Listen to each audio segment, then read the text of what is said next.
Good morning, everyone.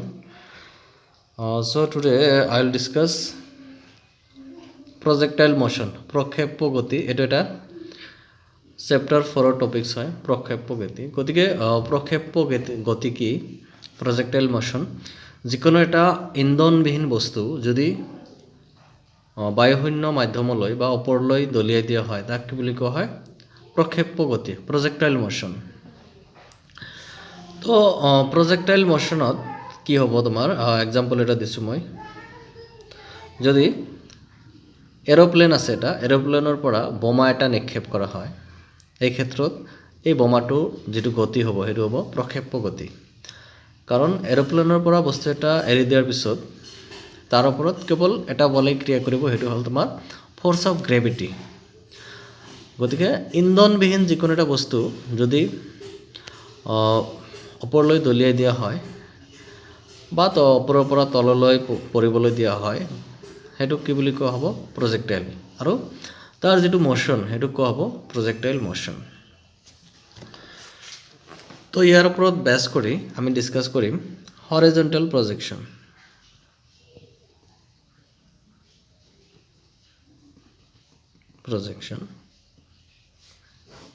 আনত প্ৰক্ষেপণ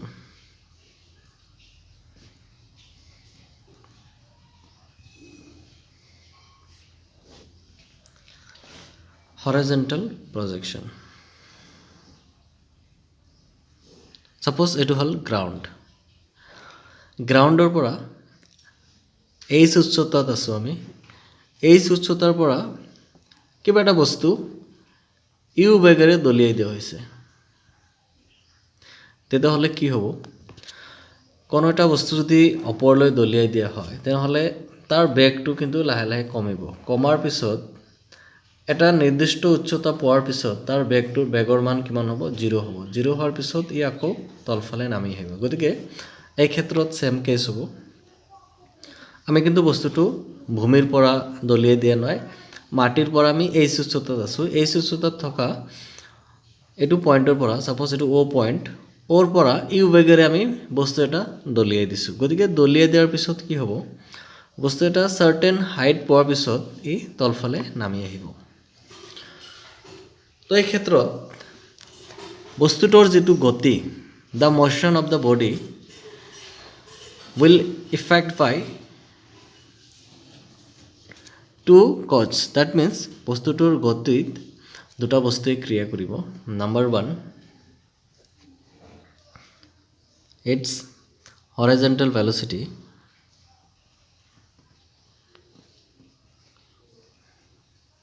u আৰু 2 number force of gravity g ইয়াৰ গতিক দুটা বস্তুৱে প্ৰভাৱ পেলাব নাম্বাৰ 1 হল ইয়াৰ যেটো অনুভূমিক বেগ যেটো বেগত আমি নিক্ষেপ কৰিছো u আৰু ডিউ টু গ্ৰেভিটি g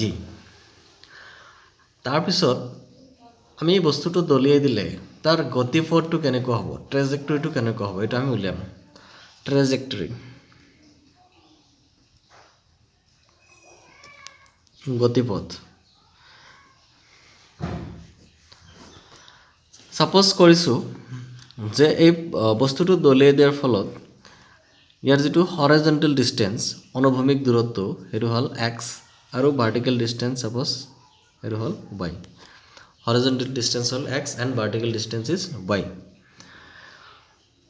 তো প্ৰথমে আমি horizontal distance উলিয়াম আমি জানো ডিসটেন্সৰ ফৰ্মুলা কি ডিসটেন্সৰ formula hall s = ut plus half of gt square এটো হয় এতিয়া ইয়াৰ যেটো horizontal distance এটো কিমান x তো x =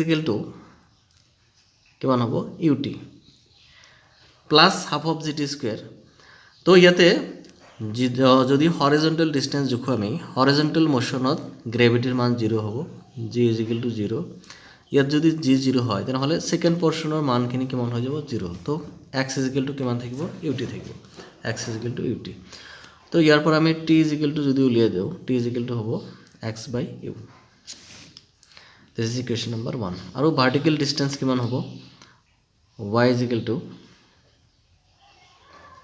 ut plus half of gt square কিন্তু ইয়াতে এটা বস্তু মন কৰিব লাগিব ভাৰ্টিকেল ডিষ্টেন্স কোনখিনি হ'ব বস্তুটো যেতিয়া ইয়াৰ পৰা নামিবলৈ ষ্টাৰ্ট কৰিব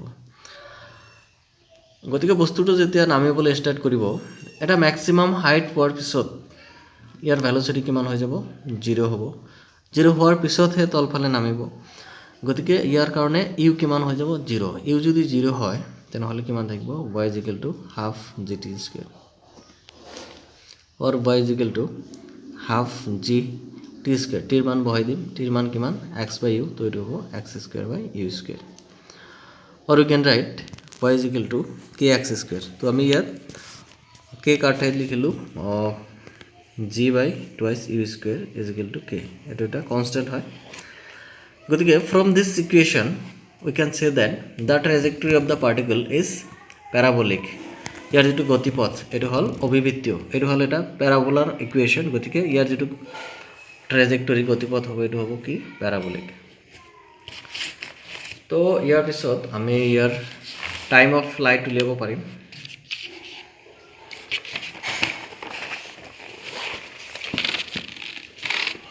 আৰু হৰাইজন্টাল ৰেঞ্জ উলিয়াব পাৰিম তো টাইম অফ ফ্লাইট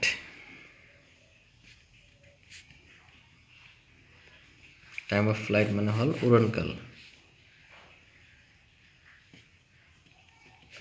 তো উড়নকাল কি হ'ব টাইম অফ ফ্লাইট আমি জানো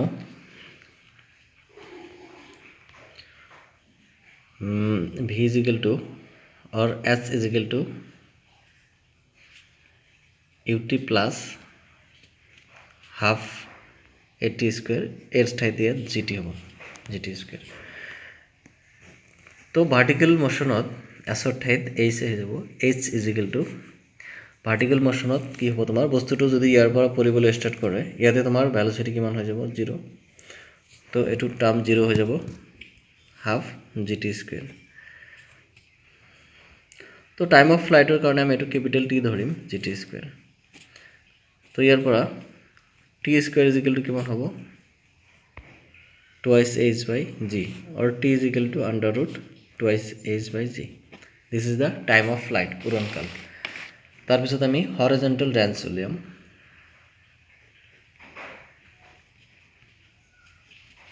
হরাইজন্টাল রেঞ্জ অনুভূমিক পরিখর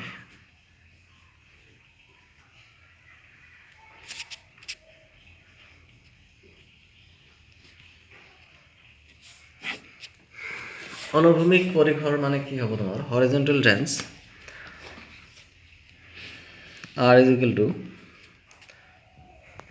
horizontal distance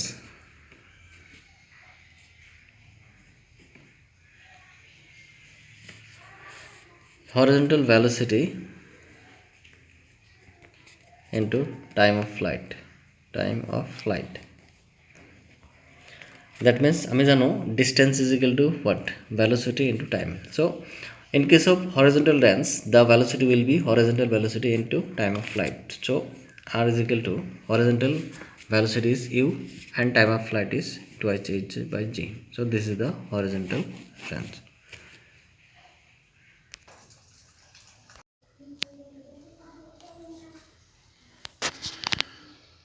good morning everyone so today I will discuss projectile motion প্রক্ষেপ্য গতি এটা এটা চ্যাপ্টার 4 টপিকস হয় প্রক্ষেপ্য গতি গতিকে প্রক্ষেপ্য গতি কি projectile motion যিকোনো এটা ইন্ধনবিহীন বস্তু যদি বায়ুশূন্য মাধ্যমলৈ বা ওপৰলৈ দলিয়াই দিয়া হয় তাক কি বুলি কোৱা হয় প্ৰক্ষেপ্য গতি projectile motion তো projectile motionত কি হ'ব তোমাৰ एग्जांपल এটা দিছো মই যদি এৰোপ্লেন আছে এটা এৰোপ্লেনৰ পৰা বোমা এটা নিক্ষেপ কৰা হয় এই ক্ষেত্ৰত এই বোমাটো যেটো গতি হ'ব হেতু হ'ব প্ৰক্ষেপ্য গতি কাৰণ এৰোপ্লেনৰ পৰা বস্তু এটা এৰি দিয়াৰ পিছত তাৰ ওপৰত কেৱল এটা বলে ক্ৰিয়া কৰিব হেতু হল তোমাৰ ফোৰ্স অফ গ্ৰেভিটি গতিকে ইন্ধনবিহীন যিকোনো এটা বস্তু যদি ওপৰলৈ দলিয়াই দিয়া হয় বা তো ওপৰৰ পৰা তললৈ পৰিবলৈ দিয়া হয় হেতু কি বুলি কোৱা হ'ব projectile আৰু তাৰ যেটো মোশন হেতু কোৱা হ'ব projectile motion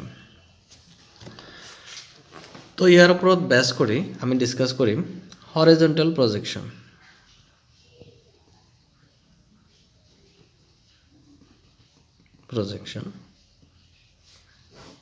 আনত প্ৰক্ষেপণ.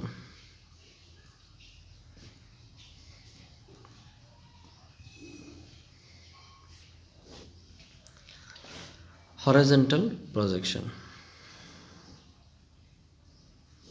Suppose এটো হল গ্ৰাউন্ড. গ্ৰাউন্ডৰ পৰা এই উচ্চতাত আছো আমি. এই উচ্চতাৰ পৰা কিবা এটা বস্তু ইউ বেগেৰে দলিয়াই দিয়া হৈছে. তেতিয়াহ'লে কি হ'ব? কোনো এটা বস্তু যদি ওপৰলৈ দলিয়াই দিয়া হয় তেনেহ'লে তাৰ বেগটো কিন্তু লাহে লাহে কমিব. কমাৰ পিছত এটা নিৰ্দিষ্ট উচ্চতা পোৱাৰ পিছত তাৰ বেগৰ মান কিমান হ'ব? 0 হ'ব. 0 হোৱাৰ পিছত ই আকৌ তলফালে নামি আহিব. গতিকে এই ক্ষেত্ৰত সেম কেছ হ'ব. আমি কিন্তু বস্তুটো ভূমিৰ পৰা দলিয়াই দিয়া নাই, মাটিৰ পৰা আমি এই উচ্চতাত আছো. এই উচ্চতাত থকা এইটো পইণ্টৰ পৰা, সাপোজ এইটো O পইণ্ট, ওৰ পৰা ইউ বেগেৰে আমি বস্তু এটা দলিয়াই দিছোঁ. গতিকে দলিয়াই দিয়াৰ পিছত কি হ'ব? বস্তু এটা চাৰ্টেন হাইট পোৱাৰ পিছত ই তলফালে নামি আহিব. তো এই ক্ষেত্ৰত বস্তুটোৰ যিটো গতি, the motion of the body will effect by two cause. That means বস্তুটোৰ গতিত দুটা বস্তুৱে ক্ৰিয়া কৰিব. নাম্বাৰ 1, its horizontal velocity,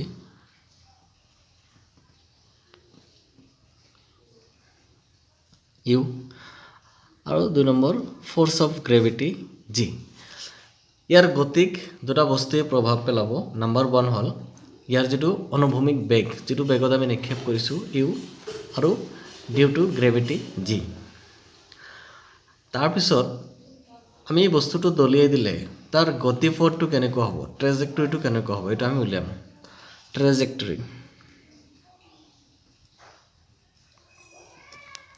গতিপথ. সাপোজ কৰিছো যে এই বস্তুটো দলিয়াই দিয়াৰ ফলত ইয়াৰ যেটো হৰাইজন্টেল ডিসটেন্স, অনুভূমিক দূৰত্ব, এটো হল x, আৰু ভাৰ্টিকেল ডিসটেন্স সাপোজ এটো হল y. horizontal distance hall x and vertical distance is y. তো প্রথমে আমি horizontal distance উলিয়াম. আমি জানো ডিসটেন্সৰ ফৰ্মুলা কি? ডিসটেন্সৰ ফর্মুলা হল s is equal to ut plus half of gt square. এটো হয়. এতিয়া ইয়াৰ যেটো horizontal distance এটো কিমান? x. তো x is equal to কিমান হ'ব? ut plus half of gt square. তো ইয়াতে যদি হরাইজন্টাল ডিসটেন্স জুখো আমি, হরাইজন্টাল মোশনত গ্রেভিটির মান 0 হ'ব, g is equal to 0. ইয়াত যদি g 0 হয় তেনেহলে সেকেন্ড পোৰশনৰ মানখিনি কিমান হৈ যাব? 0. তো x is equal to কিমান থাকিব? ut থাকিব. x is equal to ut.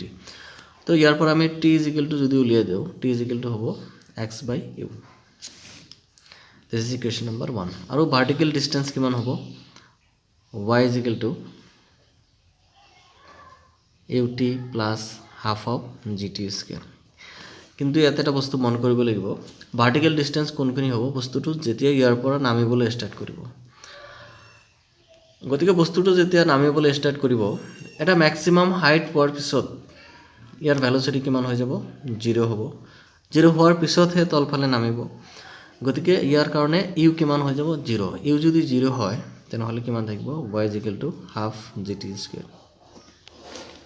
और y is equal to half g t square. টিৰ মান বহাই দিম. টিৰ মান কিমান? x by u. তো এটো হ'ব x square by u square. or you can write y is equal to kx square. তো আমি ইয়াত k কাটাই লিখিলো g by twice u square is equal to k. এটো এটা কনস্ট্যান্ট হয়. গতিকে from this equation we can say that the trajectory of the particle is parabolic. ইয়াৰ যেটো গতিপথ এটো হল অভিবৃত্তীয়, এটো হল এটা প্যাৰাবোলাৰ ইকুয়েশন. গতিকে ইয়াৰ যেটো ট্ৰেজেক্টৰী গতিপথ হ'ব এটো হ'ব কি? প্যাৰাবোলিক. তো ইয়াৰ পিছত আমি ইয়াৰ টাইম অফ ফ্লাইট উলিয়াব পাৰিম.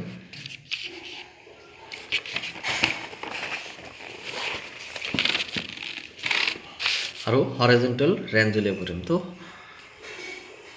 Time of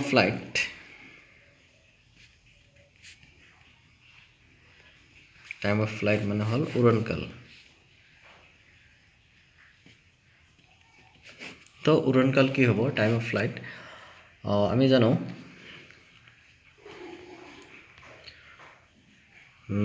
v is equal to or s is equal to ut plus half at square এর ঠাইতে gt হ'ব gt square। তো ভাৰ্টিকেল মোশনত এছৰ ঠাইত h হৈ যাব h is equal to vertical মোশনত কি হ'ব তোমাৰ বস্তুটো যদি ইয়াৰ পৰা পৰিবলৈ ষ্টাৰ্ট কৰে ইয়াতে তোমাৰ ভেলোচিটি কিমান হৈ যাব 0। তো এটো টাৰ্ম 0 হৈ যাব হাফ gt স্কয়াৰ। তো টাইম অফ ফ্লাইটৰ কাৰণে আমি এটো ক্যাপিটাল T ধৰিম gt স্কয়াৰ। তো ইয়াৰ পৰা t square is equal to কিমান হ'ব twice h by g or t is equal to under root twice h by g। this is the time of flight উৰণকাল। তাৰ পিছত আমি হৰিজন্টাল ৰেঞ্জ উলিয়াম।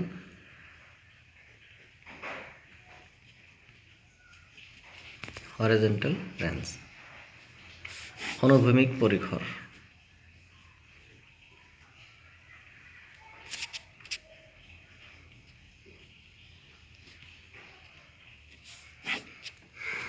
অনুভূমিক পৰিসৰ মানে কি হ'ব তোমাৰ হৰিজন্টাল range r is equal to horizontal distance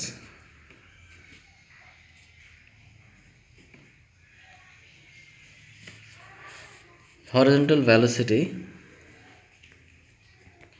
into time of flight that means আমি জানো distance is equal to what velocity into time। so in case of horizontal range the velocity will be horizontal velocity into time of flight। so r is equal to horizontal velocity is u and time of flight is twice h by g। so this is the horizontal range।